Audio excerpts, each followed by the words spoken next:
नमस्कार, मैं आशीष गौंडे बीमा पर बात इस वीडियो में आपका स्वागत करता हूं। इस वीडियो में हम बीमा के बारे में जानकारी हासिल करेंगे। इसमें हम जीवन बीमा के बारे में जानने की कोशिश करेंगे, फिर हम स्वास्थ्य बीमा की जानकारी लेंगे और आखिर में सरकार की जो बीमा की योजना है वो जानने की कोशिश करेंगे। हमारा एक ब्लॉग है ऑनलाइन सही है .blogspot.com। इस ब्लॉग पे आपको ये प्रस्तुति मुफ्त बिना मूल्य मिल सकती है। आप उसे डाउनलोड कर सकते हैं और फिर औरों के साथ शेयर कर सकते हो। आपको इंश्योरेंस और म्यूचुअल फंड्स के वीडियो मिलेंगे, उनकी जानकारी मिलेगी। शुरुआत करने से पहले एक अस्वीकरण, हम सामान्य लोगों को समझें ऐसी सरल भाषा में बात करेंगे। हम तकनीकी भाषा का उपयोग नहीं करेंगे। हम इस वीडियो में, इस प्रस्तुति में जो जानकारी बताने जाने वाले हैं वो परिवर्तन के अधीन है। इसलिए इंश्योरेंस लेने से पहले जो नई जानकारी है वो जानने की कोशिश कीजिए और फिर इंश्योरेंस लेने का निर्णय लीजिए।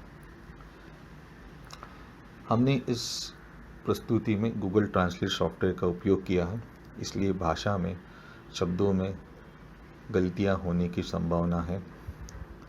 हम इसके लिए आपकी माफ़ी मांगते हैं और आपसे प्रार्थना करते हैं कि आप कृपया उस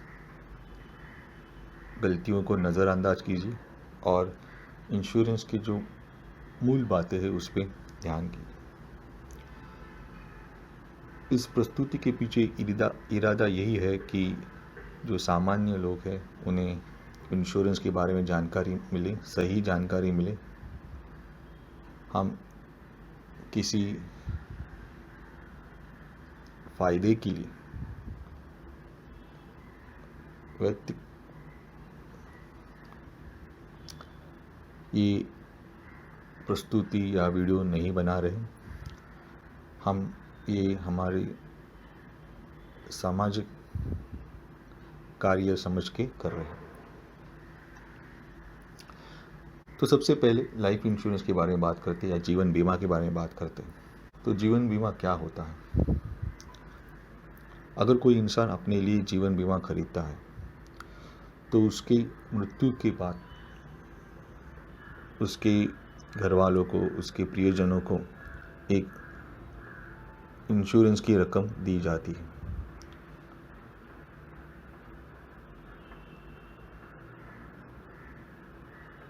इसके लिए उसे हर महीना या हर साल कुछ हफ्ता देना होता है, पहली बात। और दूसरी बात यह है कि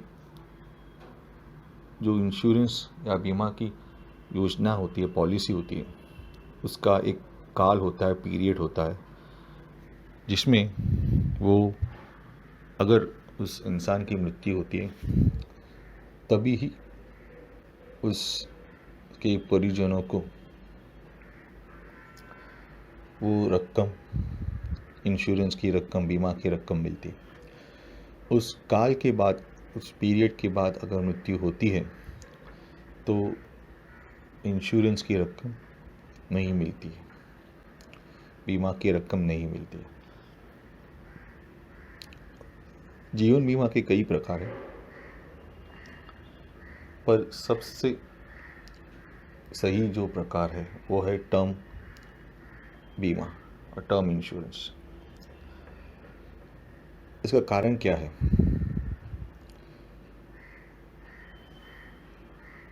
अगर आप बाकी प्रकार को देखें जिसमें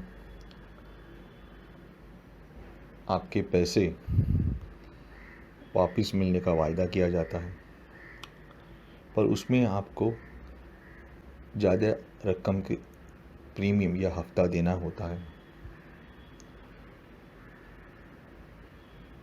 पर अगर आप इंश्योरेंस या बीमा लेना चाहते हैं तो आप कम रकम के हफ्ते से एक अच्छा इंश्योरेंस ले सकते और जो टर्म इंश्योरेंस में संभव है।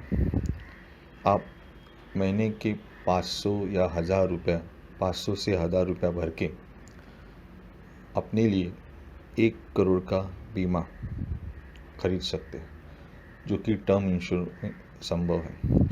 अगर आपको 1 करोड़ का बीमा जो बाकी के प्रकार है उसमें लेना है तो आपको 30 या उसके ऊपर प्रीमियम देना पड़ेगा। हर साल 30,000 के ऊपर प्रीमियम देना पड़ेगा।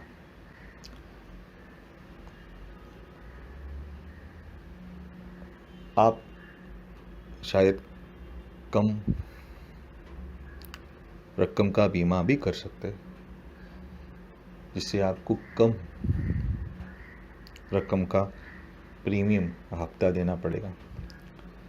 पर अगर आप अपने परिवार के लिए, खासकर अपने बच्चों के लिए ये इंश्योरेंस बना रहे हैं, ये बीमा ले रहे हैं, और आज की तारीख में जब एक छोटे बच्चे के संगोपन का मतलब उसके परवरिश का मतलब उसके जन्म होने से उसकी शादी तक का जो खर्चा है वो खर्चा साधारण से 1 करोड़ तक जा सकता है। अगर आप कम रकम वाले इंश्योरेंस लेते हैं तो उस बच्चे के परवरिश में दिक्कतें हो सकती हैं, उसको आगे पढ़ाई में तकलीफ हो सकती है, और इसीलिए 1 करोड़ का बीमा ये लेना ज़रूरी है। और इसीलिए आप कम प्रीमियम वाला टर्म इंश्योरेंस प्लान ही, यही सही बीमे का प्रकार है, जीवन बीमा का प्रकार है। एक बात याद रखिए, टर्म इंश्योरेंस में अगर जिसके लिए इंश्योरेंस बीमा लिया गया है उसके अगर पीरियड में या काल में जो अगर मृत्यु नहीं होती तो आपको पैसा वापस मिलता नहीं, पर आपका प्रीमियम या आपके हफ्ते की जो रकम है बहुत कम होती। करीब अगर आप 1 करोड़ का बीमा करते हो तो करीब 20 से 25 हज़ार का फ़र्क हो सकता है। और आप ये रकम किसी अन्य उपकरणों में, साधनाओं में निवेश कर सकते हैं और जिस पे आपको अच्छे रिटर्न्स मिल सकते हैं। हमने हमारे म्यूचुअल फंड्स की वीडियो में आप कैसे एक सरल मार्ग से, सीधे मार्ग से आप अच्छे रिटर्न्स ले सकते हैं, ये हमने बताया है। आप कभी भी इंश्योरेंस और आपका निवेश, बीमा और आपका निवेश कभी भी उसका मिश्रण ना कीजिए। अगर आपको इंश्योरेंस लेना है तो आप इंश्योरेंस लीजिए, अगर आपको निवेश करना है अच्छे रिटर्न्स के लिए तो आप निवेश कीजिए, और इसके लिए आप म्यूचुअल फंड्स का उपयोग कर सकते हैं। अगर आपको इंश्योरेंस, टर्म इंश्योरेंस लेना ही है तो आदर्श रूप से आप उसका जो काल है वो 55 या 60 साल तक ले, मतलब आपका जो इंश्योरेंस बीमा का जो उम्र है, जहाँ तक आपको ये इंश्योरेंस चाहिए वो 55 या 60 साल के बीच में होना चाहिए। इसका कारण ये है कि अगर आप 60 साल के आगे, समझो 70 या उसके ऊपर की उम्र बताते हैं, तो आपका प्रीमियम बहुत ज़्यादा हो सकता है। भारत में औसतन अगर मृत्यु की उम्र देखें तो 70 के आसपास है, और ये इंश्योरेंस कंपनीज को पता है, उनको उनकी जानकारी है। अगर आप 70 की उम्र तक जीवन बीमा लेते हैं तो इसका मतलब इंश्योरेंस कंपनी को आपको इंश्योरेंस की रकम देने की चांसेस ज़्यादा है, और इसीलिए वो आपसे संभावना ज़्यादा है, और इसीलिए वो आपसे ज़्यादा प्रीमियम लेंगे। अगर आप 55 या 60 साल 55 से 60 साल तक का ही इंश्योरेंस लेते हैं तो आपका प्रीमियम कम हो सकता है और होगा। और आप जो आपकी रकम जो बचती है वो आप म्यूचुअल फंड जैसे अच्छे उपकरणों में, साधनों में निवेश कर सकते हैं और उसका लाभ उठा सकते हैं। याद रखिए, बच्चों की परवरिश के साथ एक बड़ा खर्च होता है वो सेवानिवृत्ति या रिटायरमेंट का खर्च, और उसी के लिए भी आपको निवेश करना ज़रूरी है। वो शायद 2 से 4 करोड़ तक का हो सकता है, और इसीलिए आप ज़्यादा महंगाई वाला प्रीमियम का इंश्योरेंस ना लें,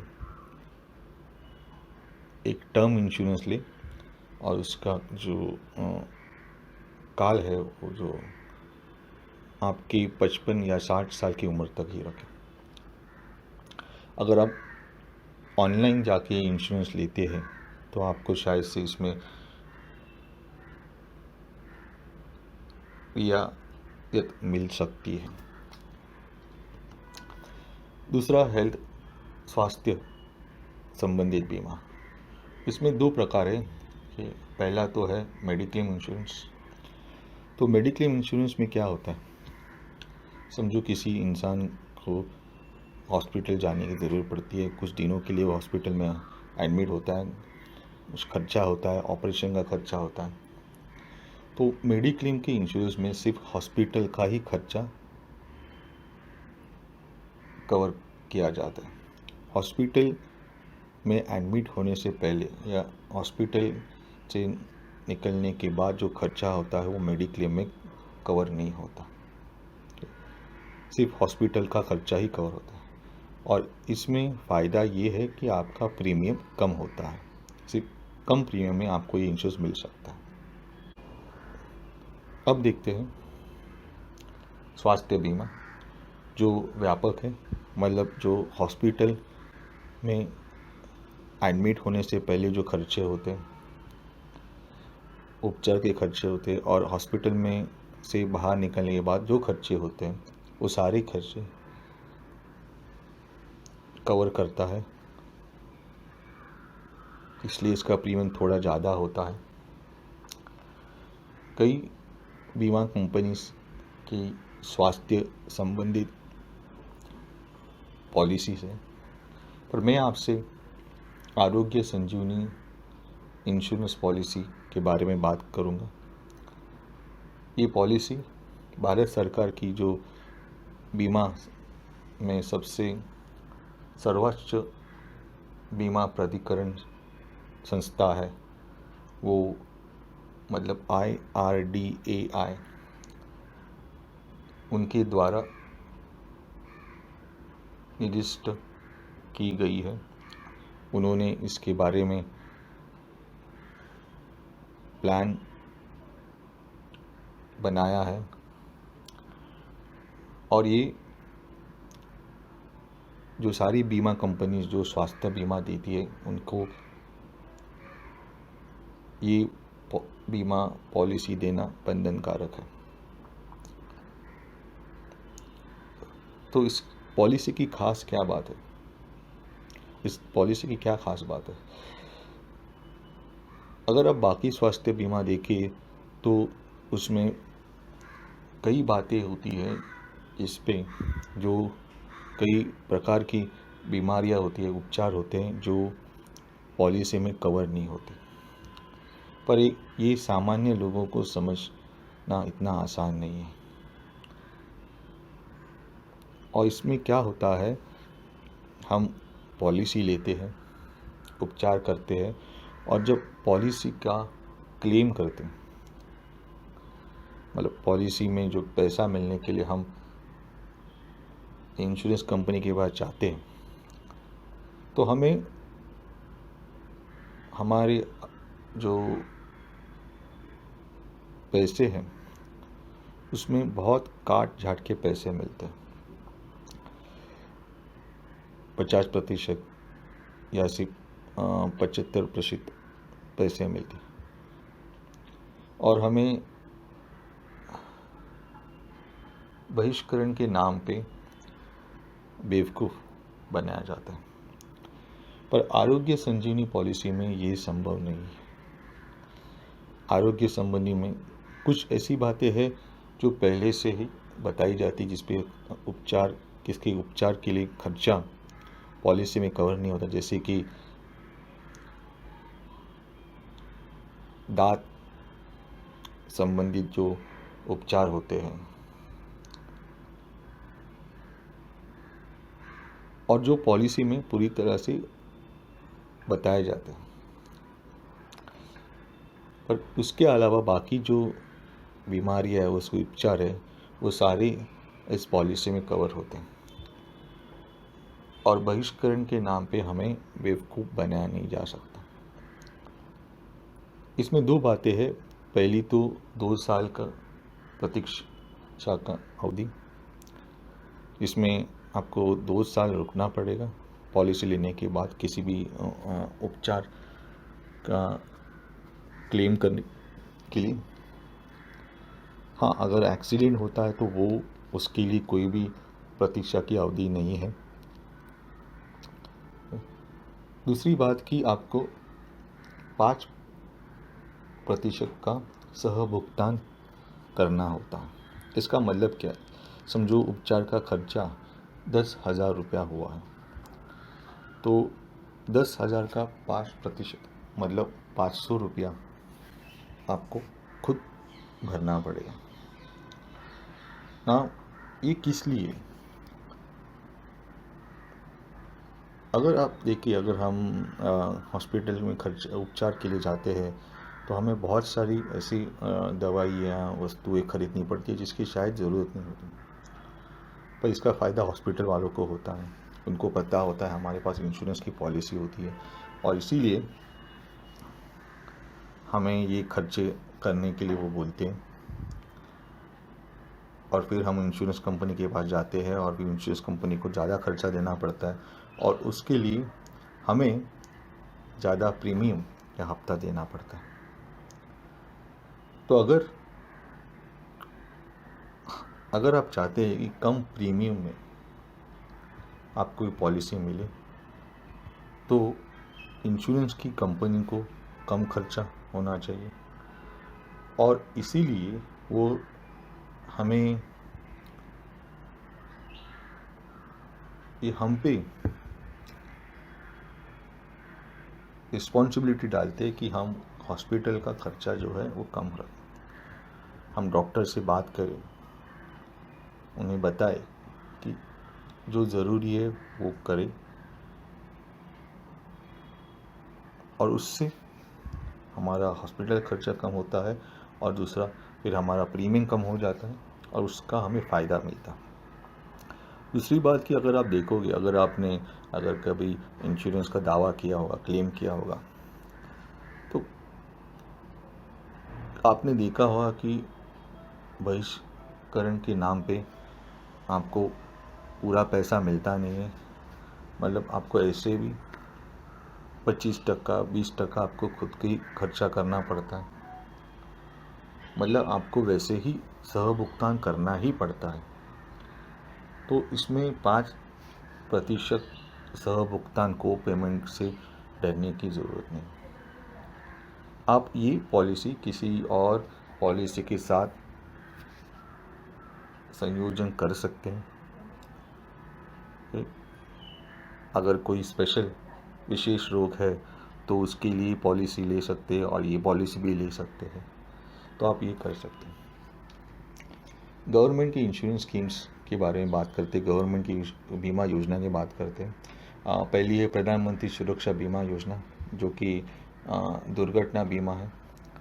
प्रति वर्ष आपको सिर्फ 12 रुपये भरने होते हैं और उससे आपको 2 लाख का बीमा मिल सकता है। मतलब अगर दुर्भाग्य से अगर किसी की एक्सीडेंट दुर्घटना से मृत्यु होती है तो उसके परिजनों को उसके उसके प्रियजनों को 2 लाख तक इंश्योरेंस मिल सकता है।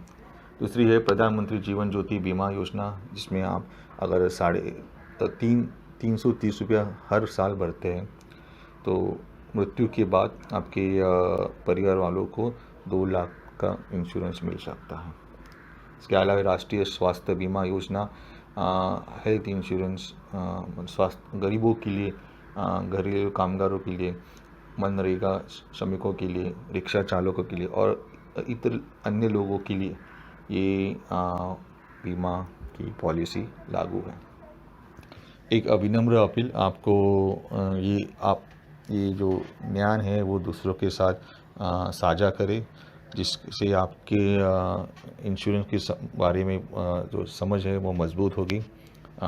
आपके पॉलिसी में और लोग जुड़े जाएंगे, जिसके कारण आपकी पॉलिसी और स्थिर हो जाएगी और आप आर्थिक रूप से और स्वास्थ्य के रूप से एक मजबूत नागरिक, समाज और राष्ट्र बनाने में मदद करेंगे। आप उसके लिए इस प्रस्तुति का उपयोग कर सकते हैं। आपको ये मुफ्त में मिल सकती है और आप इसे किसी और को भी मुफ्त में दे सकते हैं। आप अपने ये निम्न आर्थिक वर्गों के लोगों के साथ ये ज्ञान साझा करें कि उन्हें इनकी ज़रूरत है, उनको इससे फ़ायदा हो सकता है। हम ऑनलाइन क्वेरी सेशन लेते हैं, सत्र लेते हैं। अगर कभी आपको इस सेशन में आना है तो आप टेलीग्राम ऐप डाउनलोड करें और म्यूचुअल फंड्स ऑनलाइन और भी सही है, इस टेलीग्राम चैनल को ज्वाइन करें और फिर आपको हम किसी ऑनलाइन सेशन के बारे में सूचना करेंगे और आप उसमें फिर ज्वाइन हो सकते हैं और अपने प्रश्न पूछ सकते हैं। आपको ये प्रस्तुति और वीडियो यहाँ प्राप्त हो सकता है इस ब्लॉग पे, वो भी मुफ्त में। धन्यवाद।